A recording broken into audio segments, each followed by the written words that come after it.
Welcome to कानून गुरुज। आज हमारे साथ हैं advocate Mausifa Sheikh. Thank you for your welcome, Firdos, Advocate Firdos. So, ma'am, you are practicing in Mumbai, right? No. Our bar council shows as Goa and Maharashtra, but my Mm-hmm. main this thing is in Goa itself. Okay. So, today we are going to discuss, in divorce, in Yes. point of Muslim law. Yeah. Reason being जो भी divorce से related जो भी issues होते हैं वो personal law से govern होते हैं अनटिल अनलेस की जो मैरिज Mm-hmm. है वो स्पेशल मैरिज एक्ट में ना हुई हो। अगर स्पेशल मैरिज एक्ट में अगर मैरिज हुई होती है तो स्पेशल मैरिज एक्ट अप्लाई होता है। ओके। जी so before we start slightly आप अपने बारे में बताइए, आपका जो लिटिगेशन जर्नी अभी तक रहा है। मैंने शुरुआत की थी इन 2018 और अक्टूबर में. So then since then I was under one of an advocate, and that time I was very passionate about criminal law. So I had started with criminal laws, and then I moved with time, and then this pandemic happened, and then I switched to civil law because by then I was only I think for 2 years I only did was my criminal law. I was not aware anything about civil law. So I said चलो अभी इतने time तक criminal कर लिया, अभी civil law के बारे में सोचते हैं. So that's how I shift to civil law. So now I handle both, and presently I'm working in Goa. That's good to know that ma'am. और आज आप आए, आपने टाइम स्पेयर किया, उसके लिए पूरी कानून फैमिली जो है, कानून ग्रुज फैमिली जो है वो आपकी थैंकफुल है। सो Thank you now so much for having me here. मुझे भी आपको शुक्रिया अदा करना चाहिए मुझे यहाँ बिल्कुल बुलाने के लिए. बिल्कुल मैम। एंड हमारे जो व्यूअर्स हैं वो आप कमेंट बॉक्स में अपने कमेंट्स डाल सकते हैं, अपने क्वेश्चंस डाल सकते हैं एंड डेफिनेटली मैम जो है वो आंसर देंगी। सो जी मैम लेट्स। तो मैम मेरा जो फर्स्ट क्वेश्चन है, मुस्लिम लॉ में डिवोर्स का क्या प्रोसेस है। सबसे पहले तो आप ये मेनली एलोबरेट कर दीजिए what is divorce in Muslim law see and क्या basically process. okay. So before I start with divorce, I will give a small background about the marriage in Muslims so that the people start getting connected. So in Muslim definitely. law, normally हम लोग क्या करते हैं कि जब शादी होती है, हम लोग normally in law we say it as a civil contract. क्योंकि जब शादी होती है तब दुल्हन से पहले इजाजत मांगी जाती है. अनलेस एंड अनटिल दुल्हन की इजाजत ना हो, शादी मुकम्मल नहीं की जाती. उसके बाद जो नॉर्मल प्रोसीजर शुरू होता है, मेहर दी जाती है दुल्हन को, whatever mehr the husband wants he can give. मेहर के बाद शादी होती है, जो भी कबूल है वगैरह जो भी होता है हो जाता है. बट लेटर कभी कभार क्या हो जाता है कि इंसान अपने दिमाग में कुछ चीजें बैठा लेता है. तो तो हमारे मुस्लिम लॉ में अभी बहुत से लोगों का ये होता है कि यार तुम्हारा अच्छा है, तुम लोगों ने 3 बार तलाक बोल दिया, खत्म हो गया. बट देन ऐसा कुछ नहीं होता नॉर्मली. लेकिन और ये भी कहा जाता है कि लड़कियों को कोई राइट नहीं है तुम्हारे में तलाक लेने का, ये वो. ऐसा कुछ नहीं होता. तलाक लेने के लिए भी बहुत सी क्राइटेरियाज होती हैं. कभी कभार बंदा गुस्से में बोल देता है, लेकिन तलाक तब तक नहीं होता जब तक विटनेसेस नहीं होते हैं. हमारे इंडिया में ये कहा जाता है कि ट्रिपल तलाक है, ये है वो. Now even there is some laws are coming up with it. But as far as other things are concerned, as rest of the Islamic countries, it's banned triple तलाक, क्योंकि वो एक तरह का वेपन था. और अभी भी बहुत से लोग ऐसे बोलते हैं कि यार ट्रिपल तलाक हो गया, बोल दिया, खत्म हो गया, लेकिन ऐसा कुछ नहीं है. So that's how things have taken a quite a different turn, and people have started taking things in a very different way. Normally बहुत से rarest of the rare cases में होता है कि अभी तो हाल फिलहाल मैंने सुना नहीं है कि लोगों ने ट्रिपल तलाक दिया हो हाल फिलहाल में. लेकिन पहले पहले जमाने में ऐसे बहुत होता था कि यार ट्रिपल तलाक हो गया, ये वो. अब तो लोग बहुत शाणे हो गए हैं, अब बहुत होशियारी से लोग उसका डट का सामना करते हैं. But yes, it was used in earlier times, it was used as a weapon. But then Islam में बहुत तरीके के भी तलाक होते हैं, जैसे तलाकुल बिदा हो गया, तलाकुल हसन हो गया. एक ऐसा तलाकुल हसन में आई गेस ये ऐसा भी है कि ट्रिपल तलाक होने के बाद the if the husband and wife gets during the period of iddat, जो हमारे में होता है, यानी इद्दत मतलब ये होता है कि बेसिकली हमारे में फिर 4 months और 10 days का पीरियड होता है जहाँ जब वो लड़की ना शादी कर सकती है, चाहे वो विधवा हो या उसका हस्बैंड मर गया हो या तो उसका तलाक हो गया हो. तो उस दौरान वो औरत शादी नहीं कर सकती या किसी भी मराया मर्द के सामने नहीं आ सकती। नॉर्मली अगर बोला जाए तो हमारे में इसे बहुत अलग तरीके से लिया जाता है। बहुत अगर बहुत ऑर्थोडॉक्स हैं तो लोग उसको बहुत ऑर्थोडॉक्सली लेते हैं कि नहीं, ये हम लोगों को पराये मर्द के सामने नहीं आना, यानी हम लोग इन अदर वर्ड ना महरम हमें बोलते हैं। इस्लाम में, मुस्लिम लॉ में हम लोग उसको ना महरम बोलते हैं। जो पति के अलावा पराया मर्द कहता है उसको ना महरम बोला जाता है। तो ना महरम के सामने नहीं आते हैं। और उस दौरान they stay been inside the house, they don't get mingle with people, nothing. जो ये 4 महीने 10 दिन का पीरियड होता है, और इन 4 महीने 10 दिन के दौरान, इद्दत के पीरियड के दौरान, अगर तो मियाँ बीवी have get into intercourse, they should not but they do, then the talaq is cancelled, it is immediately get revoked। और ऐसा भी नहीं है कि भाई सिर्फ लड़कों को तलाक देने का हक है, भाई म्यूचुअल अंडरस्टैंडिंग से भी तलाक होता है मुस्लिम्स में। That is a different thing all together, that's a different aspect. So ऐसे बहुत सी चीजें हैं जो हम लोगों के बारे में, हम मुस्लिम लॉ के बारे में लोगों के दिमाग में बहुत सी चीजें हैं। जैसे ये हो गया, या 4 बीवियां हो गई, या तुम लोगों का तो अच्छा है तुम लोगों में 4 बीवियां हैं। लेकिन वो 4 बीवियां रखना भी एक तरह की उसको भी कुछ रूल्स एंड रेगुलेशंस जैसे हम लोग बोलते हैं वो है। 4 बीवियां रखना हर किसी के बस की बात नहीं है। और 4 बीवियां इसके लिए नहीं होती भाई नहीं, एक से मन भर गया दूसरी से शादी कर ली, दूसरी से मन भर गया तीसरी से शादी कर ली, तीसरी से मन भर गया चौथी से शादी कर ली, ऐसा कुछ नहीं होता। उसके भी कुछ क्राइटेरियाज होते हैं। So yes, so this are the all the things. क्या नॉर्म्स हैं? आप अगर 4 वाइफ्स कैरी करते हैं एक साथ, तो उसके पीछे क्या नॉर्म्स या क्या चेक एंड बैलेंस रहता है जिससे आप बाउंड रहते हैं या गवर्न रहते हैं? सी बेसिकली 4 वाइफ्स होना, पहली बात तो तुम्हें फाइनेंशियली स्टेबल होना चाहिए। First and foremost, you should be able to maintain all your wifes. ऐसा नहीं है कि भाई पहले बीवी को सब कुछ मिल रहा है, दूसरी बीवी को हम लोग लातों चप्पलों में रख रहे हैं, मारपीट हो रही है, डोमेस्टिक वायलेंस की शिकार हो रही है, ऐसा नहीं है। या पहली बीवी दूसरी बीवी की वजह से ऐसा हो रही है, या पहली बीवी के बच्चों को सब हक मिल रहे हैं, दूसरी बीवी के बच्चों को कुछ नहीं मिल रहे हैं, या तीसरी बीवी के बच्चों को कुछ नहीं दिया जा रहा है, ऐसा नहीं होता। अगर तुम लोगों को 4 बीवियां करनी है तो you first and foremost you should be financially stable, कि तुम अपने हर बीवी को इक्वली मेंटेन कर सको। ऐसा नहीं है कि पहली बीवी को सब कुछ दे रहा है, दूसरी बीवी को कुछ नहीं, तीसरी बीवी को कुछ नहीं, चौथी बीवी को कुछ नहीं, ऐसा कुछ नहीं होता। You have to maintain, it is a rule कि अगर तुम मेंटेन कर सकते हो then only go ahead with the second and third और fourth marriage, whatever, otherwise don't go for it. Secondly if the women बेसहारा है, window है, कोई देखने वाला नहीं है, लोग बहुत तरह तरह की बातें बना रहे हैं या कुछ है, उसको सहारा देने के लिए तुम उसके साथ निकाह पढ़ सकते हो, just to maintain herself and protect her from the evil world, you can get married to her. Thirdly, लोग बोलते हैं कि नहीं यार हम लोग मुस्लिम होते हैं, चलो 4 बीवियों में मुस्लिम में शादी कर सकते हैं, ऐसा कुछ नहीं है। हम लोग दूसरे, just because you want to get 2, 3, 4 times marriage, तुम लोग को वो कन्वर्ट होने की जरूरत नहीं है। It is not govern under this law कि तुम लोग just because you get 2 or 3 wifes you get converted, nothing of that sort. हम लोग बहुत से लोगों को ऐसा सोच होता है, तो ऐसी सोच है कि नहीं यार तुम लोगों का अच्छा है 4 बीवियां हैं, लेकिन कभी किसी ने ये नहीं सोचा है कि भाई ये 4 बीवियां रखने का कॉन्सेप्ट जो बनाया है वो किस लिए बनाया है।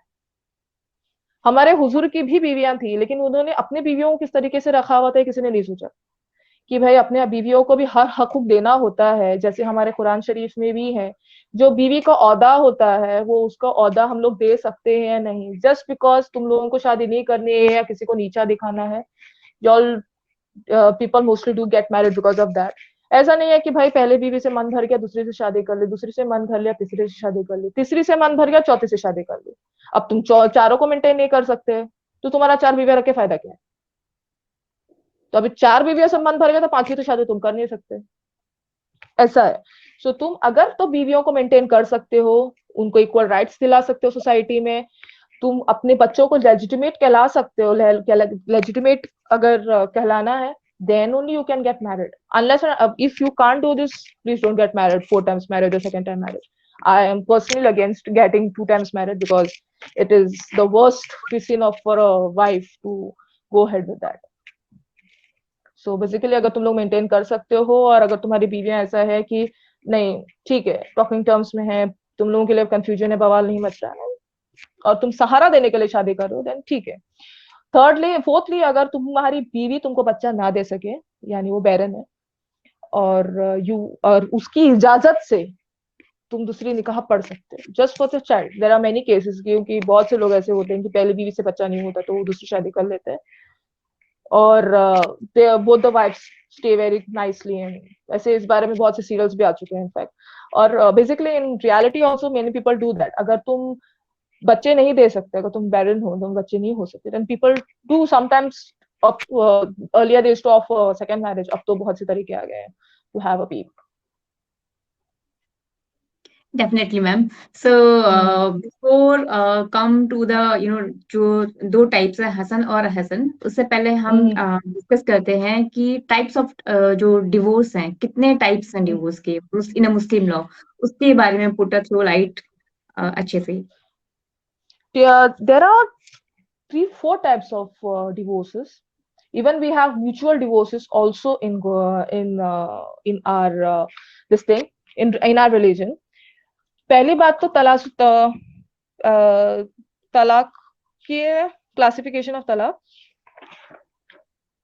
Don't mind, I've made some notes, so I just can I follow those notes? Yes ma'am. Okay. So तलाकुल सुन्नत जो रिवोकेबल भी होता है, जो जैसे मैंने पहले भी बताया।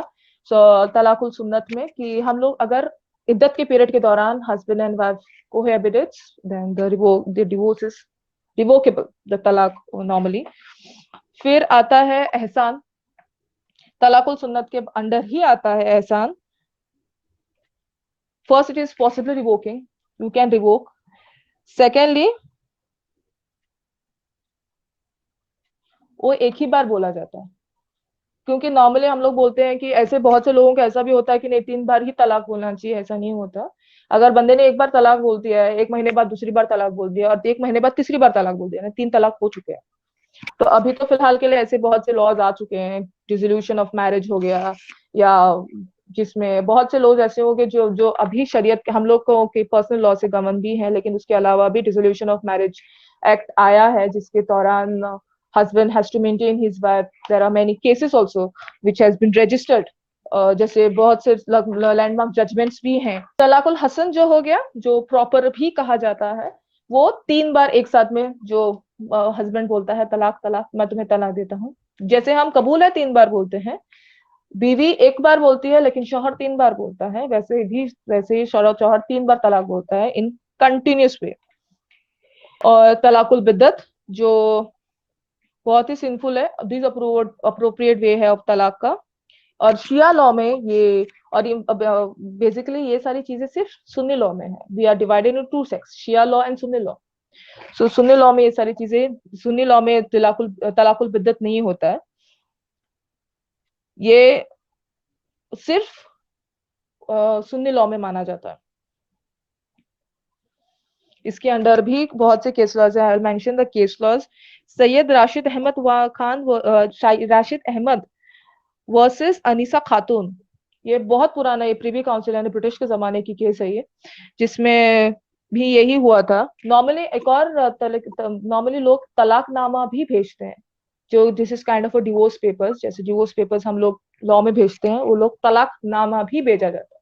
लेकिन बहुत से लोगों की ऐसी सोच होती है, यार ने फोन पे बोल दिया हो गया ऐसा। Please, first of all I am against it, being an advocate and being a woman also, that to a married woman. So please don't do such things. I don't encourage those such things, but try and avoid. If you have any differences, please sit and solve them, and don't take any hasty decision which is for bad for both of you, husband and wife. And in fact, if you have children, then it will have a bad effect on them.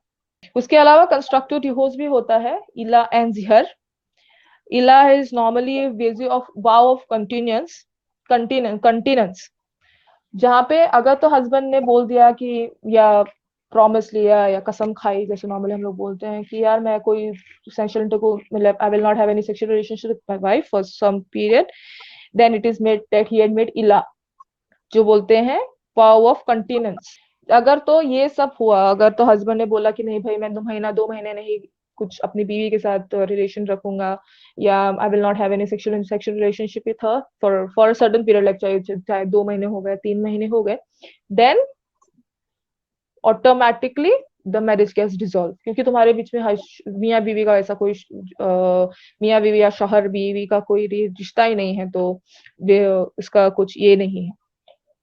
फिर आता है zihar, which is injurious assimilation. If a husband, अगर तो पति ने, normally बहुत से मर्दों की ऐसी भी चीजें होती हैं, यार मेरी वो देख, वो कितनी खूबसूरत है, तू क्या दिखती है, ऐसे भी बहुत से लोग बोलते हैं, अपनी बीवियों को लोगों के साथ कंपैरिजन किया जाता है इन अ वेरी अनप्रॉपर वे। अगर तो ये कहा प्रोहिबिटेड वे से, अगर तो बीवी शौहर बीवी को कंपेयर कर रहा है या बीवी शौहर को, तो भी तलाक दिया जा सकता है।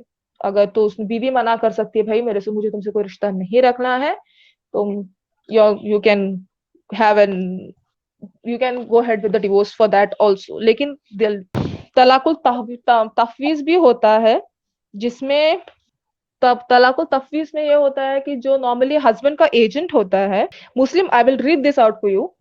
A Muslim husband has unrestricted right to divorce his wife wherever he pleases, and this right is so absolute that he may exercise it either himself or may delegate his right to another person.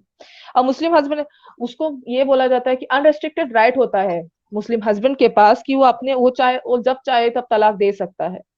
अगर तो वो नहीं आ सकता, तो वो अपने किसी भी एजेंट के through delegate his right to another person including his own wife.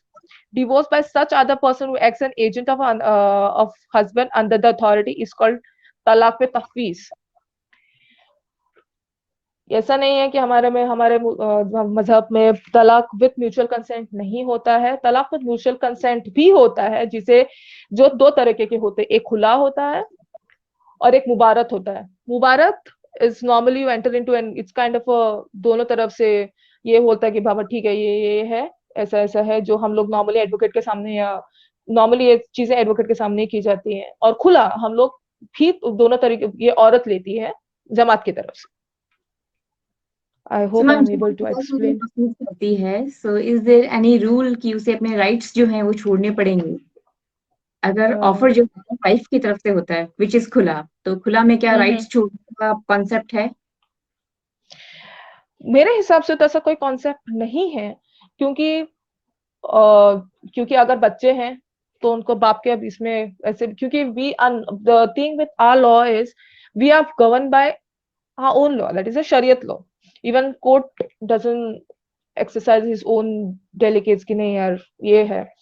तो हमारा जो शरीयत लॉ होता है कि नॉर्मली खुला is also considered, so means to lay down is law. In law it means laying down is by a husband of his right and authority of his wife. ऐसे तो बहुत से लोग ऐसे होते हैं कि नहीं चाहिए मुझे कुछ, नॉर्मली खुला मतलब कि हम लोग सामने वाले से अलग हो जाते हैं, खुला वही होता है, ऐसा कुछ ये नहीं है। राइट्स तो ले ऑफ ही करने पड़ते हैं, क्योंकि शादी के बाद अगर तो खुला लेते हैं उसके बाद डिवोर्स, नॉर्मली खुला is also kind of a divorce. So after that I don't think a wife has any right, if the kids might have, if she has a she has kids or anything. Apart from that, I don't think the wife should will get any rights if she is having a khula but in a part on of a husband's mehr, property. Remaining महर है क्या वो उसे छोड़ती है, या वो महर भी उसे जो है प्रोवाइड किया जाता है? क्योंकि पहले क्या होता था कि मेहर, पहले बोलते थे शादी के दौरान जब जो भी मेहर हस्बैंड बांधता था, वो मेहर तब नहीं दी जाती थी। वो बोलते थे eight the time of divorce हम लोग दे देंगे, या पति मरने के बाद मेहर बख्शी जाती थी उसकी जनाजे पे खड़े। लेकिन अब क्या होता है, अब जब मेरी भी, I tell you my life example, जब मेरी भी शादी हुई, मेरे भी निकाह पड़ा, मेरा भी निकाह पड़ा गया था, तब मेरे हस्बैंड ने मुझे कुछ मुझे अब उतनी मेहर के दौर पर उन्होंने मुझे गोल्ड का नेकलेस दिया था। वो मुझे इमीडिएट दिया गया था, ऐसा नहीं था कि यार मैं तुम्हें बाद में दे दूंगा, या उन्होंने इतनी मेहर बोली है लेकिन बाद में दो। अब तो ये ट्रेंड आ गया कि, क्योंकि बहुत से लोग ऐसे होते हैं कि मेहर देते नहीं है, चाहे वो लाखों बांधे हजारों बांधे, लेकिन वो लोग मेहर देते नहीं है। तो और जाहिर सी बात है, मेहर बीवी का हक है, so obviously she will ask for it at the time of khula. ऐसा कुछ नहीं होता कि she lays of a part of a mehr, she deserves it and she should get her mehr. तो मैम, मेरा नेक्स्ट क्वेश्चन है, जो डिवोर्स के टाइप है उसमें जो मेन 2 टाइप्स हैं, हसन और अहसन, इसमें क्या difference? Ahsan is revocable, You can revoke Okay. it. That's why I said, I even mentioned it कि अगर तुम तलाकुल असल ले रहे हो तो वो तुम रिवोक कर सकते हो. That is within the in the during the period of iddat. If a husband is getting into relationship with his wife, that can be revoked and husband cannot be. एक बार ट्रिपल तलाक बोल दिया, खलास, तुम तुम्हारे रास्ते में अपने रास्ते. ऐसे बहुत से इसमें लोग बोलते हैं ना. कॉन्सेप्ट है लाइक 60 डेज 90 डेज. 60 डेज नहीं, एक्चुअली 4 lunar मंथ्स होते हैं. 4 lunar मंथ्स और 10 डेज. ये जो होता है इद्दत बोलते हैं हम उसको नॉर्मली. जैसे मैंने पहले भी बताया, हम लोग शरीयत के हिसाब से और हमारे इस्लाम के हिसाब से भी हम लोग ये जो 4 महीने होते हैं, 4 महीने 10 दिन, इसलिए ऑब्जर्व किया जाता है कि हम लोग इस दौरान किसी नामहरम के सामने ना आए. क्योंकि क्या होता है, ये गलत इंप्रेशन दे देता है, पहली बात तो औरतों के बारे में. Secondly, it's mentioned into a Quran or any of religious book wherein it is said कि 4 महीने 10 दिन का, चाहे वो शौहर का इंतकाल हुआ हो यानी डेथ हुई हो, या तो उसके हस्बैंड ने उसको छोड़ा हो, तो उसको वो 4 महीने 10 दिन का इद्दत पीरियड लेना ही पड़ता है. she has to be like detached from, especially don't come direct contact with any नामहरम. That's any male who is, जो बोलते हैं ना पराया मर्द, उसके सामने नहीं आए. क्योंकि हमारे में नॉर्मली पराया मर्द को नामहरम ही बोला जाता है अपार्ट फ्रॉम आवर हस्बैंड. अगर हस्बैंड की डेथ हो गई है तो हम लोग, और इनफैक्ट ये भी कहा जाता है कि अगर तो प्रेग्नेंट है और प्रेगनेंसी के दौरान उसके हस्बैंड ने उसको तलाक दे दिया है, then she has to wait. If those 4 months 10 days covers her due date also, और प्रायर टू दैट, लाइक चार, अभी सपोज वो 4थे महीने में है और उसके हस्बैंड ने उसको तलाक दे दिया है, जो 4 महीने 10 दिन का पीरियड होगा, यानी 8 महीने 10 दिन होंगे, तो वो ये कर सकती है, या तो अपने बच्चे के पैदा होने तक रह सकती है. लेकिन कंडीशन ये है कि इन 4 महीने 10 दिन में वो किसी के साथ शादी नहीं करनी चाहिए. She can't marry anyone else, whether husband dies or whether husband divorces her. Once those 4 months 10 days are over, she can get married very well to any other person she likes. So mainly ma'am क्या logic है इद्दत के पीछे, जो इद्दत जो है which is एक जो waiting time है वो क्यों दिया गया है, या क्या ऐसा चीज आइडेंटिफाई की जाती है ड्यूरिंग द इद्दत? ऐसा आइडेंटिफिकेशन कुछ नहीं है, लेकिन बोलते हैं, हम लोग भी बोलते थे कि यार हमारे इसमें भी लिखा हुआ है कि नहीं, 4 महीने 10 दिन का पीरियड करना जरूरी है कि हम लोग, so that we abstain ourselves from any bad thing. क्योंकि बहुत से ऐसा होता है कि चाहे वो खुला हो, डिवोर्स हो, तलाक हो, शौहर की डेथ हो गई हो, शौहर मीन्स हस्बैंड, उसकी डेथ हो गई हो, तो ये जो 4 महीने 10 दिन होते हैं, यू सिट. Normally बहुत से लोग ऐसे बोलते हैं कि that you purify yourself, so that there is no what such as called as purify yourself, but it is like you sit and think, or you give a time to yourself, or you don't want to बहुत से लोग ऐसे होते हैं कि बहुत से लोगों की अलग अलग आइडियोलॉजीज होती हैं, बहुत से लोग अपने अपने तरीके से सोचते हैं. लेकिन बहुत से लोग, जैसे मेरी ग्रैंड मदर या मेरी मदर ने, या हमने जितना पढ़ा है या बोला गया है, हमें ये बोला गया है कि this 4 months 10 days, which is the four lunar months, it is like to abstain yourself, get into anything evil. मतलब कोई गलत चीज में, कोई गलत, मतलब गलत निगाह ना पड़े तुम पर, या गलत चीज में तुम गलत रास्ते पे ना चली जाओ. इसलिए क्योंकि बहुत से ऐसा होता है कि तुम, बहुत तरीके के फ्रस्ट्रेशन होते हैं, और फ्रस्ट्रेशन निकालने के लिए तुम बहुत कुछ गलत कर बैठते हो. So in order to abstain from doing that, this 4 lunar months and 10 days is considered as the most important part, whichever thing it is. Normally people take it, कुछ लोग अभी पहले तो ऐसा था कि यार 4 महीने 10 दिन करना ही है. अब तो ऐसा नहीं है, इधर डिवोर्स हो गया, इधर पति मर गया, फौरन दूसरी शादी करके खत्म करते हैं. पहले तो, अब तो वो चीज है भी नहीं लोगों में. पहले तो बहुत था, पहले तो बहुत, हम लाइक इनफैक्ट मेरी मॉम भी बताती हैं, मेरी ग्रैंड मदर भी बताती थी कि ऐसा बहुत से लोगों के दिलो दिमाग में, क्योंकि तब लोग रिलीजियस को फॉलो करते थे. अब तो फिर भी उतना ऑर्थोडॉक्सली हम लोग उस चीज को फॉलो नहीं करते. लेकिन otherwise people used to earlier. Now at least I have not come across people giving triple talaq, at least in Goa, because in Goa we are govern by uniform civil code, Portuguese civil code के दौरान. तो हमारा यहाँ पे क्या होता है, first we are civilly married, यानी हमारी रजिस्ट्रेशन मैरिज होती है, और उसके बाद ही निकाह पढ़ा जाता है। हमारे गोवा में ऐसा कानून है, पोर्चुगीज सिविल कोड हम लोग फॉलो करते हैं, जिसके मुताबिक हमको पहले रजिस्ट्रार के सामने साइन करनी पड़ती है। 2 सिग्नेचर्स होती है with in the month, with in the span of 15 days. आज अगर एक साइन होगी तो अगले 15 दिन बाद एक साइन होगी, और उसके बाद, क्योंकि वो सर्टिफिकेट के बगैर गोवा में निकाह नहीं पढ़ा जाता। As far as I am telling about Goa, what we follow in Goa, Goa में ऐसा है कि हम लोग बिना सिविल रजिस्ट्रेशन के सर्टिफिकेट के निकाह नहीं पढ़ते। कार्ड नहीं है चलेगा, लेकिन सिविल रजिस्ट्रेशन होनी चाहिए, at least 1 signature. So in Goa, at least I don't come across with this triple talaq and all, but rest of India, yes, it is still a practice. Many people do. It is kind of a kind of, you can say, a torture or a kind of a fear which is induced into by a husband in your wife कि ऐसा होगा तो मैं ऐसा कर दूंगा, तुम ये करोगे मैं तलाक दे दूंगा। So ऐसा बहुत से लोगों को ऐसा डर होता है कि यार मैं कहीं गलत ना कर बैठूं, या मेरा हस्बैंड मुझे तलाक ना दे दे। ऐसी इट इज बहुत से लोग उसका ऐसा टूल भी इस्तेमाल करते हैं। Okay, ma'am. So, is there any kind of provision of witnesses in divorce? Like, कहीं पे कोई गवाहों का कोई provision है कि इतने इतने गवाह होने चाहिए during divorce? हमारे में कहा जाता है कि अगर 3 बार तलाक प्रोनाउंस कर रहे हैं, then there should be witnesses. Witness का होना जरूरी है, at least witnesses in the sense 2 लोग तो 2 या 1 लोग किसी के सामने। ये जैसे अभी हम निकाह पढ़ते हैं, हम 10 के सामने पढ़ते हैं। जब निकाह होता है 10 के सामने होता है। 10 के सामने मतलब बाकायदा मोम काजी साहब आते हैं, जमात के लोग आते हैं, उनके सामने ये सारी चीजें होती हैं, सामने बाकायदा ये होता है। तो जाहिर सी बात है, विटनेस होना जरूरी है। विटनेस के जब तक बहुत से लोग ऐसे बोलते हैं, इनफैक्ट मैं भी अपने मदर से कभी बात करती हूँ, नॉर्मली अभी since I am a married lady I can not speak to about this, but कभी कभार नॉलेज के लिए मैं पूछ लेती हूँ कि ऐसा क्या है। So then she said yes, it's sometimes necessary to have an witness. Okay, ma'am. So, my next question is, what is triple divorce? मतलब जो triple divorce का जो concept जो बहुत दिनों में अभी जो trending है, जो चलता आ रहा है, and बहुत बड़ा issue रहा है, basically ये है क्या चीज? इसके बारे में जो नई बेसिकली रूलिंग, ट्रिपल तलाक वो, yes, we saying something. Yes ma'am, जो नई रूलिंग आई है, सायरो बानो वाला जो हम्म केस था, उसके रेफरेंस में हम्म आप डिटेल में ये चीज बताइए।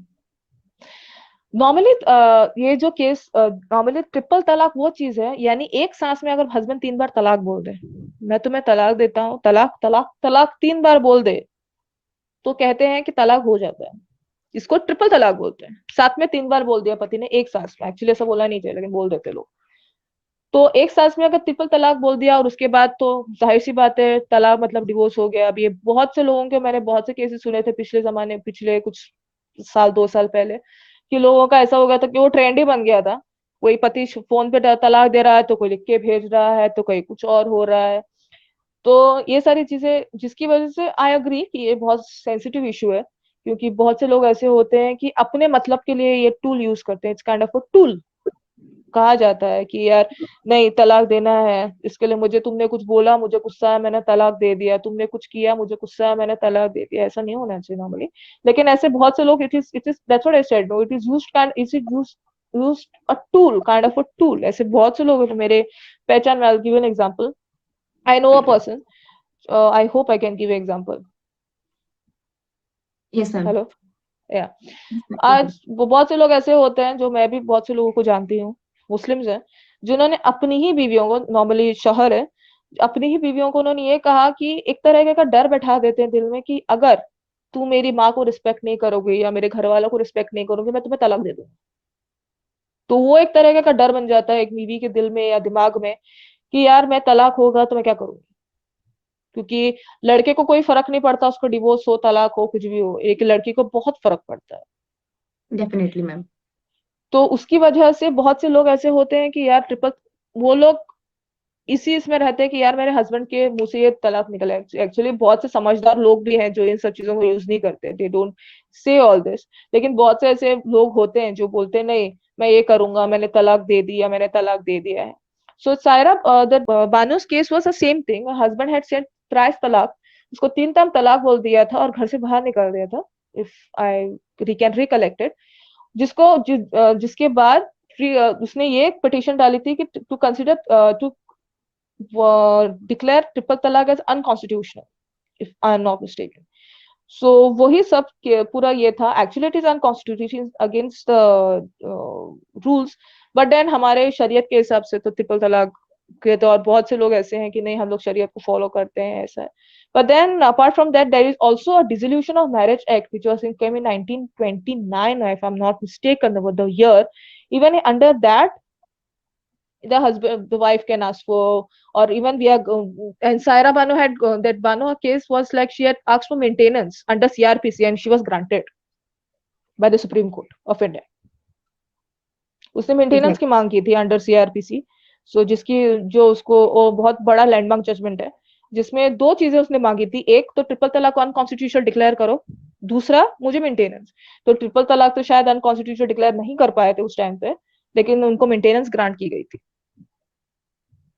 Under CrPC. ट्रिपल डिवोर्स का जो कॉन्सेप्ट है इस्लामिक कंट्रीज में भी बैन है. सो जो व्यूअर्स वो ये जानना चाहते हैं कि क्या एक्चुअल में इसका कॉन्सेप्ट है या इसका कॉन्सेप्ट ऑटोमेटिकली जनरेट हो गया. ऐसे बहुत से इफ मैं तो इतने डीप में कुरान या ये नहीं पढ़ा है मैंने, जो बस मेरी नानी या मेरी, क्योंकि मेरी नानी बहुत ज्यादा पढ़ाई करती थी कुरान वगैरह, तो उनसे जो मैंने सुना है, it is there are two kind of opinion about it.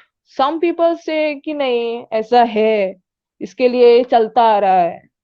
कुछ लोग कहते हैं कि ऐसा कुछ नहीं है, ये हम लोग ने बनाया है. So there are two different opinions about it, because even when I am talking to my family, or even I am talking to anybody of my house, even in my house, or मैं किसी और से भी इस बारे में बात करती हूँ, ऐसे बहुत से मिक्स्ड ओपिनियंस आते हैं. बहुत से लोग ऐसे बोलते हैं कि नहीं ये ओवर द टाइम लोगों ने बोलना शुरू किया है या ऐसा करना शुरू किया है, या और बहुत से लोग ऐसे बोलते हैं नहीं ये कुरान शरीफ में बाकायदा है. और मैंने भी बहुत से लोगों को से सुना है कि नहीं ये कुरान शरीफ में बाकायदा है ट्रिपल तलाक. लेकिन बहुत से लोग ऐसे होते हैं जिनको कुछ पता नहीं है, कहाँ कहाँ सुना बोल दिया. लेकिन कोई ये नहीं सोचता कि उसके भी कुछ कायदे कानून होते हैं. I am not aware of Quran के जो कायदे कानून है, लेकिन जो कुछ आउटसाइड या घर से पता चलता है या जो जितना हमने पढ़ा है उसके हिसाब से तो लोगों की मिक्स्ड फीलिंग्स हैं. कुछ लोग बोलते हैं कि हाँ, कुछ वो बोलते हैं ना. तो it is the mixed feelings, mixed opinions है. इसके बारे में ऐसा जनरल ओपिनियन कुछ नहीं है, at least what I feel. Okay ma'am, and we are thankful to your views also, and काफी आपने अच्छी चीजों को जो है क्लियर किया है आज. एंड जो मेरा लास्ट क्वेश्चन है मैम वो है ये कि टूवर्ड्स कानून गुरुज आपके क्या व्यूज हैं. आप रिसेंटली अभी कानून गुरुज फैमिली से जुड़ी हैं, सो आप क्या व्यूज रखती हैं रिगार्डिंग कानून गुरुज. कैसा प्लेटफॉर्म सी है ये? बेसिकली प्लेटफॉर्म ये ऐसा है कि आप इंडिविजुअली, बहुत से बार ऐसा क्या बहुत बार ऐसा होता है कि if you are working somewhere, बहुत से ऐसे कॉन्सेप्ट्स हैं, बहुत से ऐसे एक्ट्स हैं जिसपे से तुम्हारे you get out of your grip. मतलब तुम्हारे हाथ से छूट जाता है या तुम कुछ बोल नहीं पाते हो, सॉरी, कुछ ये नहीं होता है तुम्हारे दिमाग में, क्योंकि तुम एक अलग तरीके से दिशा में चले जाते हो. लाइक तुम ड्राफ्टिंग करो तो तुम ड्राफ्टिंग ही कर रहे होते हो, या क्रिमिनल मैटर्स करो तो क्रिमिनल मैटर्स कर रहे हो. Here it is like you can help others, which is my main motto of becoming an advocate, of helping others. Secondly, it is like even you get knowledge from it. क्योंकि अगर सामने वाले बंदे ने कोई क्वेश्चन पूछा, you research. तुम जब कोई चीज के लिए रिसर्च करते हो तो ऑटोमेटिकली तुम बहुत ज्यादा पढ़ते हो, तो तुम्हें भी पता चल जाता है हाँ ओके ऐसा भी कुछ है, या ऐसा भी कुछ कर सकते हैं, या ऐसा भी कुछ होता है. तो Kanoon Gurus have given me that platform कि नहीं okay I can research over the topics. अभी आपने बोला इतने डीप में मैंने कभी मुस्लिम लॉ का पढ़ा नहीं था.